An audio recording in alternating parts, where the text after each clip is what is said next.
Baik, Assalamualaikum warahmatullahi wabarakatuh. Perkenalkan nama saya Dwi Putri Kusumawati dengan NIM 08211133330006 sebagai salah satu peserta mata kuliah Fisika Komputasi 2 kelas B1.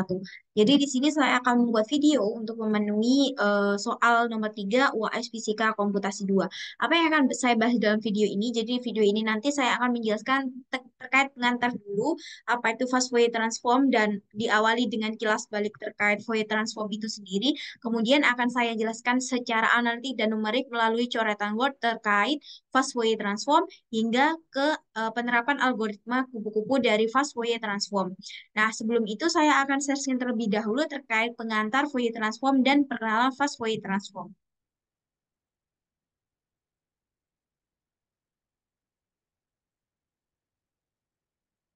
Nah, jadi di awal ini untuk menjelaskan terkait kilas balik Fourier transform dan fast Fourier transform itu sendiri, saya menggunakan bantuan PPT yang telah saya PDF-kan sebelum beralih ke coretan Word untuk menjelaskan terkait persamaan numerikal dari fast Fourier transform.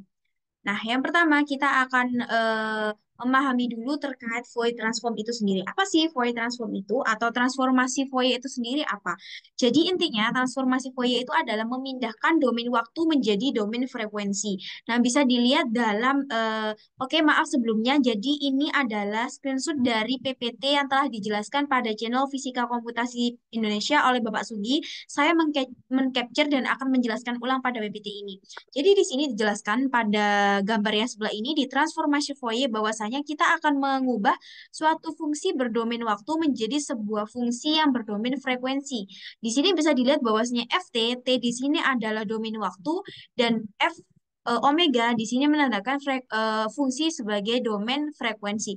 Jadi intinya transformasi Fourier ini kita akan mengubah suatu fungsi dengan domain waktu menjadi domain frekuensi. Namun pada penerapannya di zaman sekarang kadang tidak hanya time series atau tidak hanya domain waktu yang digunakan untuk dirubah ke domain frekuensi. Banyak pada penerapan lainnya itu menggunakan domain-domain lain yang nanti pada ujungnya akhirnya akan diubah ke domain frekuensi.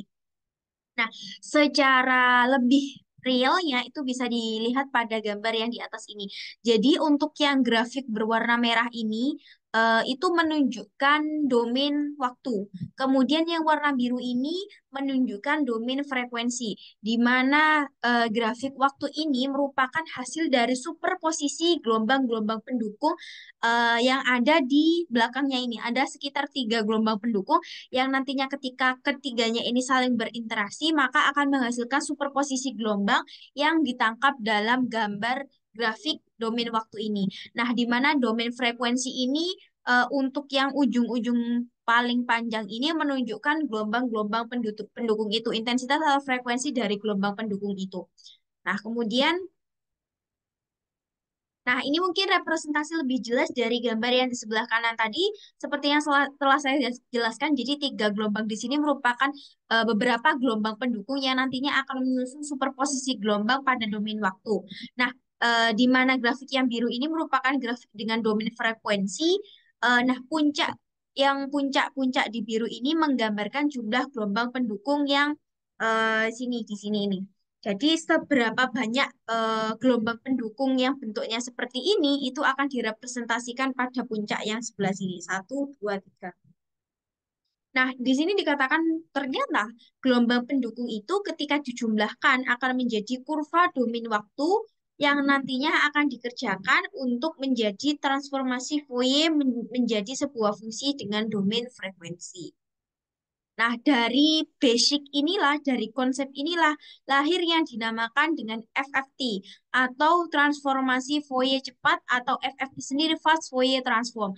Nah, kenapa kok bisa ada fast Fourier transform dan kenapa kok diperlukan fast Fourier transform itu sendiri? Nah, sebelumnya kan kita sudah pernah tahu DFT yang artinya digital Fourier transform. Kenapa kok setelah ada DFT kita tetap memerlukan FFT? Karena ternyata pada aplikasinya DFT atau digital Fourier transform itu mengalami kerugian komputasi yang tinggi. Artinya memerlukan waktu yang lama dalam mengolahnya, Intinya kita mengalami kerugian komputasi yang bisa dinilai tidak efektif dan tidak efisien, sehingga perlu diadakan sebuah pendekatan baru yang nantinya bisa mengatasi kekurangan pada DFT. Maka lahirlah sebuah konsep fast Fourier transform atau transformasi Fourier cepat atau yang disingkat dengan FFT. Nah, bagaimana FFT itu? Bentuk analitiknya, numeriknya, bagaimana akan saya jelaskan di bagian selanjutnya ini. Makanya saya izin untuk beralih ke bagian Word.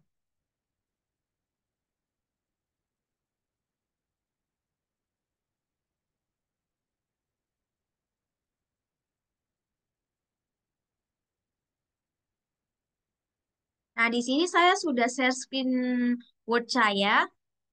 Kemudian saya akan menjelaskan secara perlahan. Mohon maaf juga apabila terlalu lama karena di sini juga saya ada keterbatasan perangkat untuk menjelaskan atau menuliskan di papan Word ini.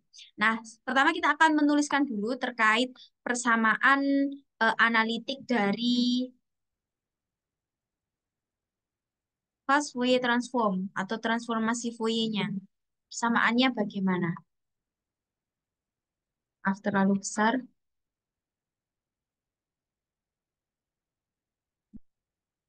Nah, kita tuliskan fungsi F sebagai domain frekuensi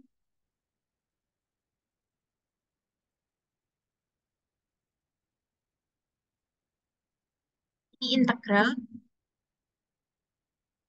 dari min tak hingga sampai tak hingga fungsi waktu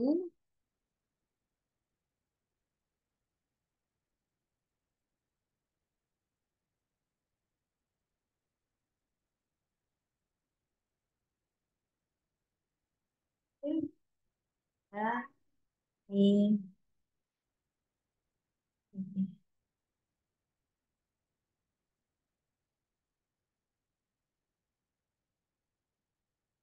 Nah, ini adalah sebuah fungsi dari Fourier transform itu sendiri, di mana ini kalau eh, kalau inputnya di sini ini satu dimensi, maka outputnya juga satu dimensi. Ketika outputnya di sini kita mempertimbangkan dua dimensi, maka outputnya juga akan dua dimensi. Nah, di sini domainnya frekuensi merupakan perubahan dari sebuah domain waktu. Di mana ketika kita menginput sebuah fungsi dengan domain waktu, kemudian mengintegralkannya atau mengintegrasinya dari batas waktu minus tak berhingga hingga sampai plus tak berhingga, maka kita akan mendapatkan sebuah fungsi dengan domain frekuensi. Nah, di mana min J ini merepresentasikan bilangan imajiner, yaitu akar min satu yang akan saya jelaskan lebih lanjut di pembahasan selanjutnya. Nah, di sini kan kita sudah punya nih persamaan secara analitiknya. Kemudian bagaimana mengubahnya ke numerik? Nah, pada saat kita mengubah dia ke numerik, maka dia bisa dituliskan menjadi seperti ini.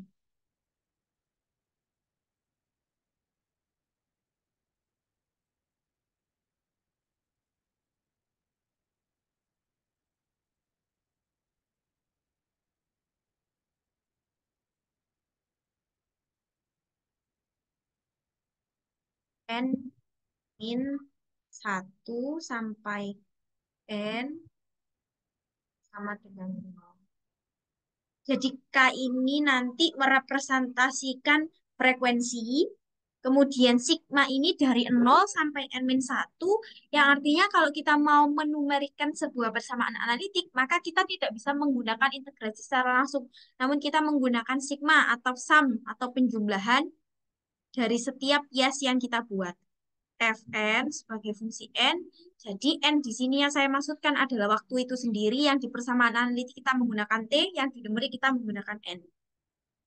Kemudian untuk e tetap menggunakan min J, imajinernya jangan lupa. Kemudian kita ubah dia menjadi 2 pi k K bagi dengan n, jumlah biasnya. Nah, karena persamaan ini seperti yang kita ketahui bahwasanya E pangkat min J 2 pi K per N ini kita bisa memecahnya menjadi kosinus dan juga menjadi sinus. Jadi nanti kita bisa tahu mana fungsi yang merepresentasikan bilangan real, mana artinya fungsi yang merepresentasikan bilangan imajiner. Nah, mungkin kita bisa menuliskannya lagi seperti ini sebentar.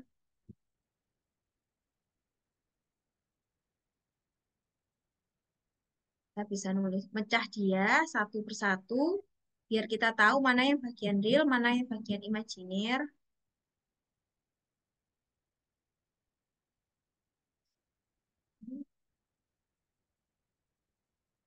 Tetap kita gunakan sigma dari N sama dengan 0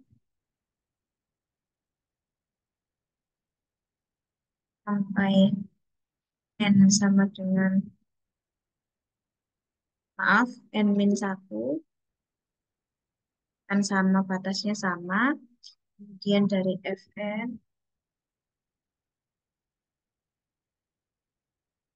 ini ada bentuknya, cos,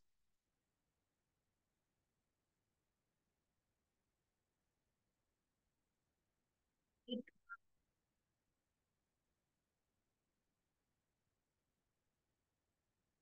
N, A, kemudian dibagi dengan N, kemudian minus dari J. Jadi imajinernya bisa dikeluarkan,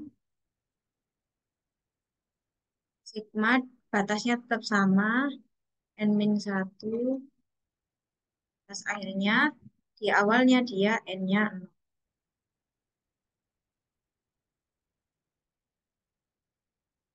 Tetap Fn sebagai fungsi waktu, berarti representasi sin,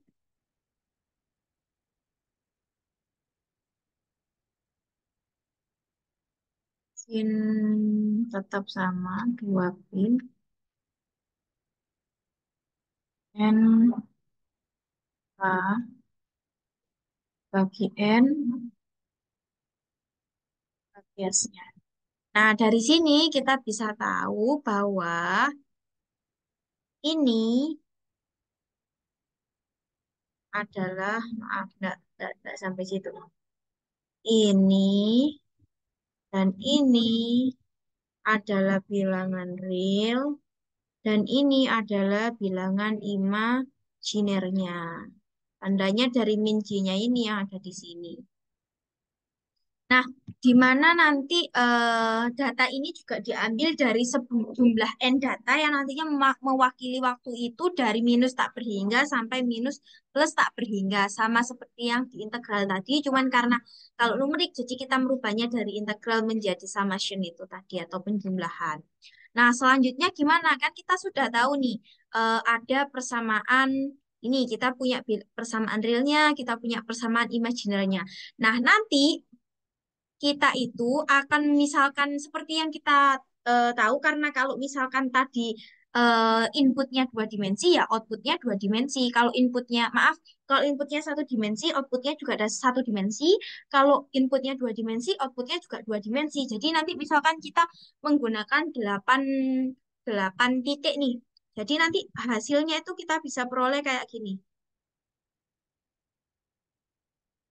Misalkan ini tabelnya di sini gini.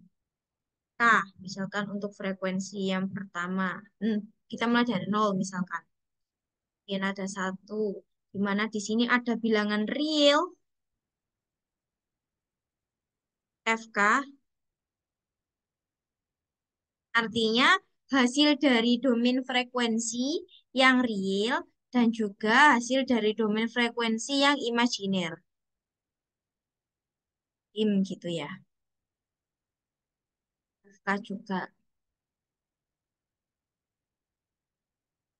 Kalau kita mulai dari nol, misalkan inputnya adalah 8, ya berarti nanti ada 0 sampai 7. Misalkan kita tulis di sini titik, titik, titik, 7.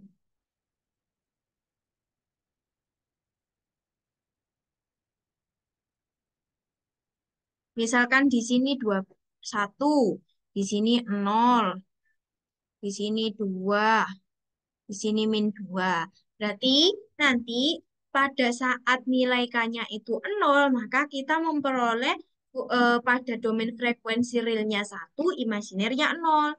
Kalau misalkan bilangan pada frekuensi 1, bilangan realnya 2, imajinernya -2. Jadi kita akan tetap memperoleh dua hasil. Tidak bisa lepas satu hasil realnya saja. Karena tadi di fungsi numeriknya kita juga melibatkan fungsi yang bagian real, yang sinus tadi. Nah, kemudian selanjutnya bagaimana? Nah, tadi kan baik dalam DFT ataupun FFT, persamaannya itu sama ya, sama-sama menggunakan ini. Jadi untuk realnya ini dan imajinernya ini, batasnya juga sama.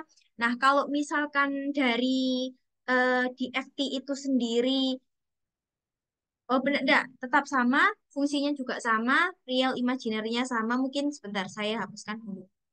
Mungkin bedanya akan terlihat di sini. Nah,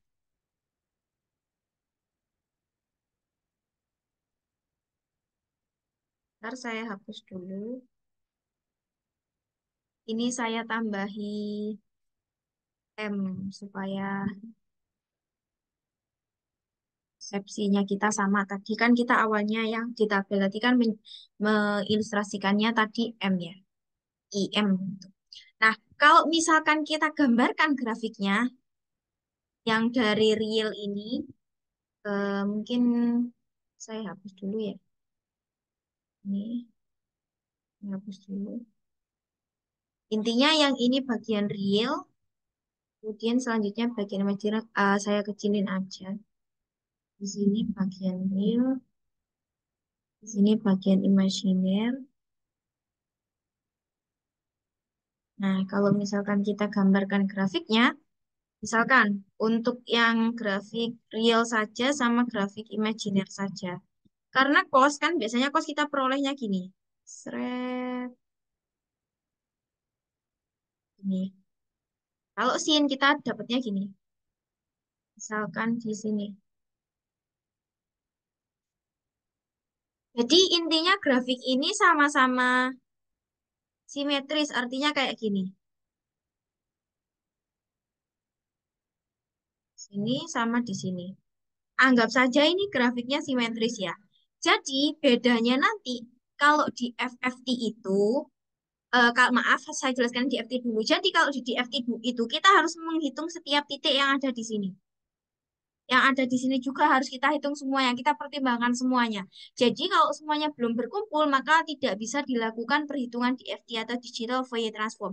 Tapi keuntungan apabila kita menggunakan FFT artinya ketika kita menghitung sebagian yang ini saja, kita dapat memperkirakan sebagian yang ini. Artinya ketika data yang terkumpul di bagian ini saja, kita juga bisa menghitung yang bagian ini. Ketika yang data yang terkumpul hanya di bagian ini saja, kita bisa menghitung yang bagian ini. Artinya kita tidak harus menunggu semua data yang diperlukan itu terkumpul dulu baru kita hitung semuanya. Berarti di sini bedanya di fast Fourier transform ini akan ada suatu nilai yang kita hitung, artinya yang kita hitung inputnya kita hitung dan dicocokkan berdasarkan hasil perkiraan di awal. Saya hapus dulu.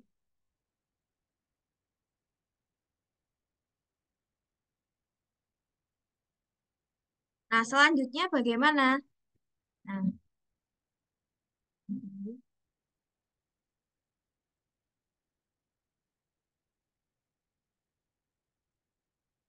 Nah, jadi FFT ini nanti hanya akan menghitung ini. FFT. Fast Fourier Transform. Hanya menghitung ini. N/2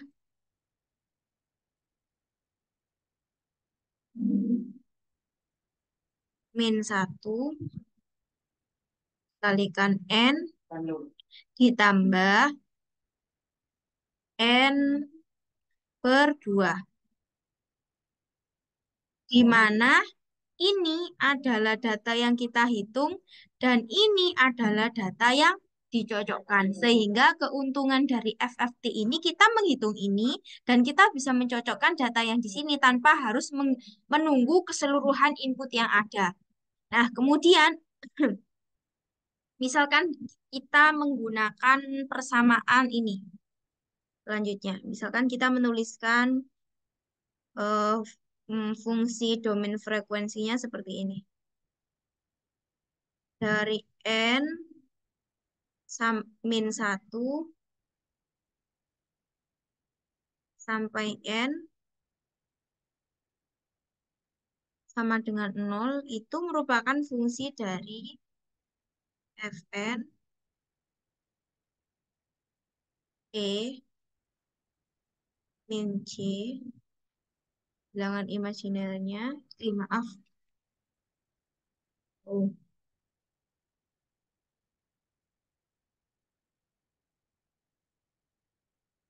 ini J maksudnya dikalikan 2pi 2pi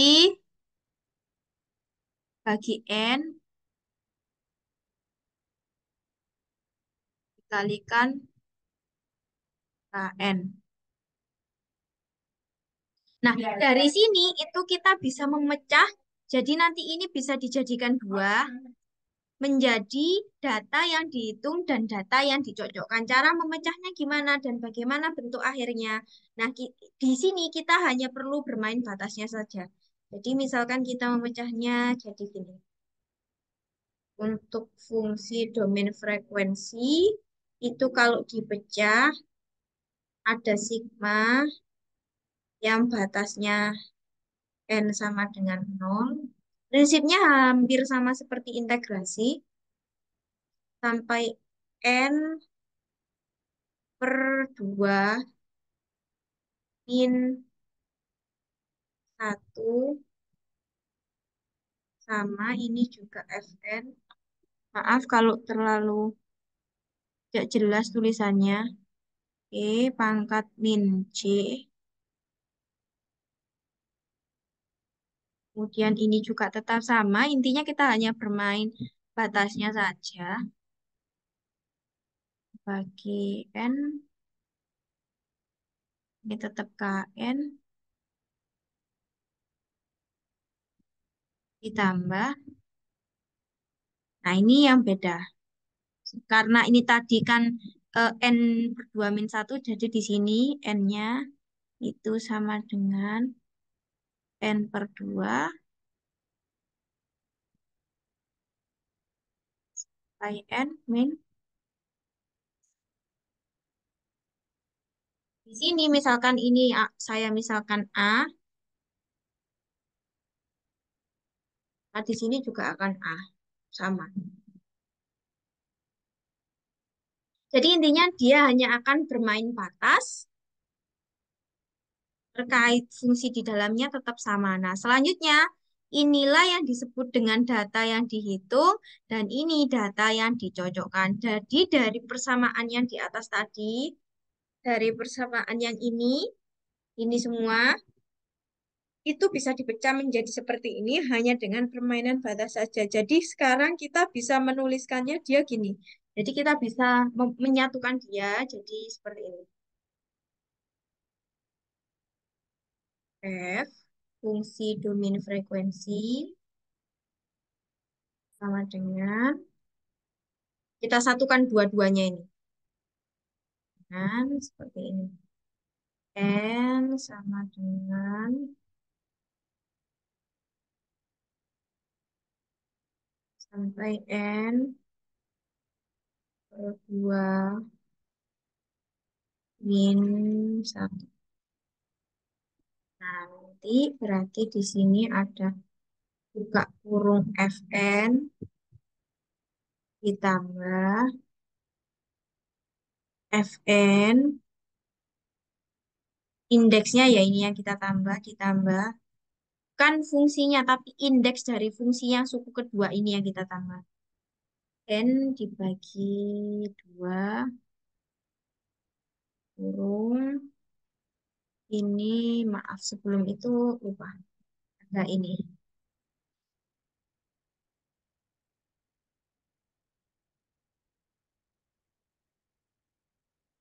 Ada,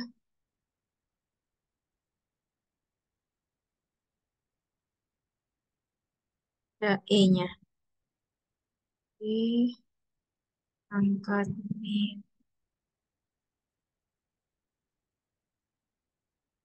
C, P, K,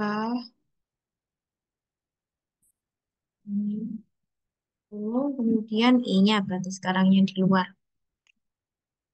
Min J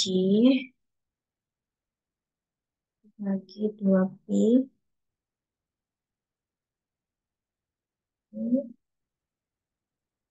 bagi N.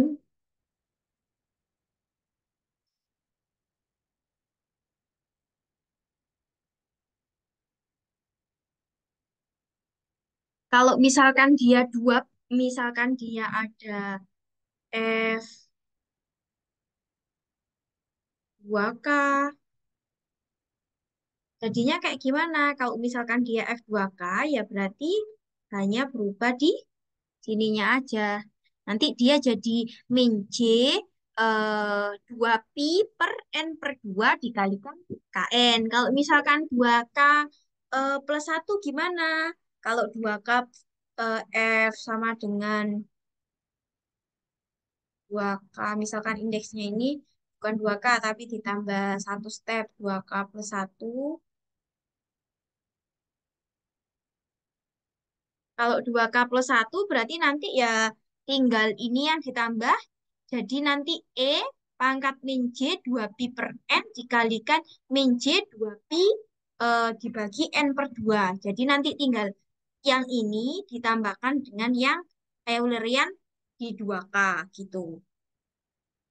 Nah, selanjutnya apa yang bisa dikonstruk dari persamaan di atas? Jadi yang bisa direkonstruksi dari persamaan di atas itu ini. Jadi nanti kita akan menemukan sebuah persamaan baru, bukan persamaan baru, persamaan hasil modifikasi. Kita bisa menyederhanakan seperti ini. Kan sigma n sama dengan nol,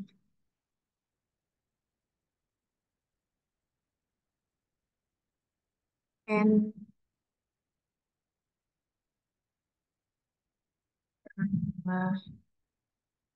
per 2 ini maaf, per 2 min satu dari Gn B 2 KN. Jadi, GN ini adalah hasil bentuk ini. Fn ditambah Fn plus N per 2. Itulah GN. Sedangkan nanti untuk 2K plus 1, untuk sebentar saya, untuk yang K plus 1, kita bisa menuliskannya seperti ini. 2K plus 1, 1, itu batasnya sama, cuman sama dengan yang 2K tadi, KN B kuadrat. Kan yang Eulerian pangkat tadi kan juga konstan, jadi bisa disimpulkan dengan W saja secara langsung. Nah, HN itu apa? HN itu, kalau tadi yang GN itu, oh maaf saya tuliskan sekalian aja nanti. Jadi HN itu adalah singkatan dari penulisan ini, biar tidak terlalu panjang. Ditambah N plus 2 kalikan W pangkat N. Kalau ini GN itu sama dengan, N Tambah Fn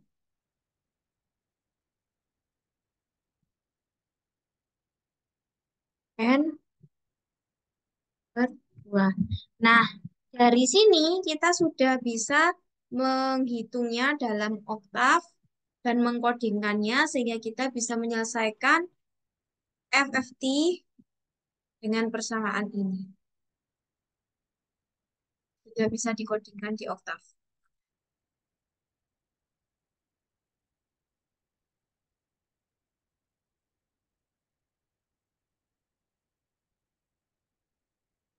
Nah, jadi kedua ini kita sudah bisa menyelesaikan fast Fourier transform, mengkodingkannya secara numerik. Nah, selanjutnya apakah berhenti dari sini? Ternyata dari kedua persamaan ini, dari fast Fourier transform, kita bisa tahu bahwasanya ada algoritma kupu-kupu yang bisa kita pelajari untuk lebih memahami terkait fast Fourier transform. Apa itu algoritma kupu-kupu dan bagaimana itu yang dimaksud dengan algoritma kupu-kupu akan saya jelaskan melalui kembali lagi di slide PPT yang saya bagikan tadi. Sebelum itu saya akan stop share dulu.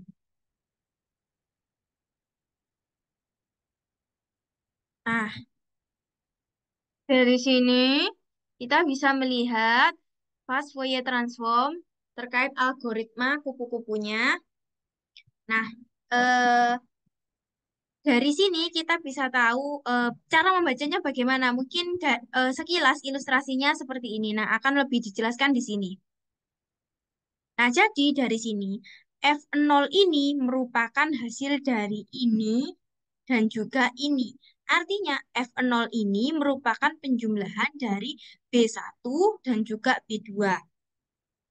Kenapa kok di sini F0 ini termasuk rumus yang ini? Karena gini, ketika F2K, ketika K-nya 0, 2 kali 0 kan 0. Berarti benar F0 kita menggunakan rumus ini. Kenapa kok nggak 2K plus 1? Ketika kita menggunakan 2K plus 1, kalau K-nya 0, 2 kali 0 tambah 1, nanti jadinya F1. Sehingga kita tidak menggunakan yang, jadi ketika genap kita menggunakan ini, untuk 2K plus 1 kita gunakan yang ganjil untuk yang algoritma di bawahnya ini. Nah, karena selanjutnya saya akan menjelaskan yang bagian genap dulu, jadi kita gunakan persamaan yang ini. Jadi F0, hitungan F0 ini didapatkan dari B1 ditambah B2. Dan B1 itu didapatkan dari penjumlahan dari A1 tambah A3. Kemudian B2 didapatkan dari penjumlahan A2 ditambah A4. Sedangkan A1 sendiri itu didapatkan dari penjumlahan F0 ditambah F4. Kemudian A2 didapatkan dari penjumlahan F1 ditambah F5. Kemudian A3 didapatkan dari penjumlahan F2 dan F6. Sedangkan untuk yang A4 terakhir itu didapatkan dari penjumlahan F3 dan juga F7 seperti itu. Begitu pula ketika dilanjutkan selanjutnya untuk F4, F2, dan juga F6. Ketika kita F1, F5, F3, F7, kita bisa menggunakan persamaan yang F2K plus 1 tadi yang HN. Nah, di sini seperti yang saya jelaskan tadi, jadi bisa dilihat bahwasanya F0 ini adalah sepenjumlahan dari B1 tambah B2. Sedangkan B1 itu adalah A1 plus A3 dan B2 adalah A2 plus A4. Maka F0 ini merupakan hasil penjumlahan antara A1 ditambah A3 dan A2 ditambah A4. Yang keduanya nanti sama-sama dijumlahkan. Sedangkan A1 sendiri ternyata adalah F0 tambah F4 dikalikan W pangkat 0 atau W0. Kemudian A2 adalah F1 tambah F5 kalikan W0, A3 F2 plus F6 dikalikan W0, dan A4 adalah F3 plus F7 dikalikan W0, maka rumus F0 itu sendiri bisa apa namanya, direpresentasikan dengan persamaan yang di lingkaran hijau ini. Ini sama, PPT-nya juga saya mengambil dari PPT yang telah dibuat di channel Komputasi Indonesia terkait fast Fourier transform di channel Bapak Sugi, di channel Komputasi Indonesia oleh Bapak Sugianto Sulistino. Nah, jadi persamaan 2F2K inilah hasil representasi dari pemahaman algoritma kupu-kupu yang berada pada lingkaran hijau ini. Oke, mungkin sudah selesai. Saya akan tutup slide PPT-nya. Oke, jadi demikian yang dapat saya sampaikan dan saya jelaskan terkait apa itu fast Fourier transform, bagaimana pengetahuan secara konsep dan analitik serta numeriknya. Itu semua juga merupakan pemahaman yang telah saya dapat dari selama perkuliahan fisika komputasi 2 oleh Bapak Sugi dan juga dibantu dengan channel Komputasi Indonesia. Jadi kurang lebihnya saya Dwi Kusumawati, mohon maaf. Wassalamualaikum warahmatullahi wabarakatuh.